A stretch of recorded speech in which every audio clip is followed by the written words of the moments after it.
Bonjour à toutes et à tous. Heureux de vous retrouver en direct de la région de Yehuda Shomron, ou si vous préférez, de la Judée-Samarie. Mais en aucun cas de la Cisjordanie, car encore beaucoup de médias l'appellent honteusement. Une nouvelle édition spéciale. Cette semaine pour soutenir nos soldats, nos réfugiés du Nord et du Sud, qui ne semblent pas faire partie des revendications humanitaires à travers le monde. Tant pis. Nous les soutiendrons. Nous les aiderons nous-mêmes. Tant mieux. Nous ne voulons pas un seul de leurs lacets humanitaires. Et surtout, plus de nos 1400 victimes, lâchement assassinées par des monstres, des barbares, du Hamas, sans la moindre humanité. Ces familles, pour qui nous sommes tous meurtris, et aussi solidarité avec les otages parmi eux, de tout petits enfants qui sont les nôtres, à chaque instant, dans nos cœurs et qui viennent bousculer nos nuits. À ces mamans qui n'arrivent plus à vivre et qui n'auront bientôt plus de larmes tellement elles en auront versé.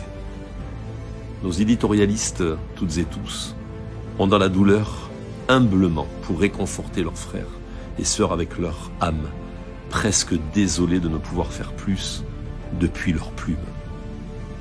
Nous sommes un petit peuple, avec un grand cœur, unis, rassemblés. Certains voudraient nous faire croire que ce sont nos ennemis qui nous ont rassemblés. Non, soyez-en certains. Nous ne devons rien à nos ennemis. Et si nous ne pensons pas tous pareils, c'est bien là notre unité. Nous ne savons pas marcher au pas. Ainsi, nous avons vu des gens de gauche, de droite, des homos, des hétéro-juifs, religieux et non religieux, tous soutenir, servir la nation avec l'arme dans leurs mains et dans leur cœur, se lever pour dire « c'est notre pays face aux barbares ». À l'heure où nous devons faire les comptes, nous les ferons. Ne soyez pas inquiets de cela, nous n'oublierons pas. Que Dieu protège tous nos enfants, qui sont aussi les siens. Que notre armée du front et ceux de l'intérieur fassent aussi leur travail.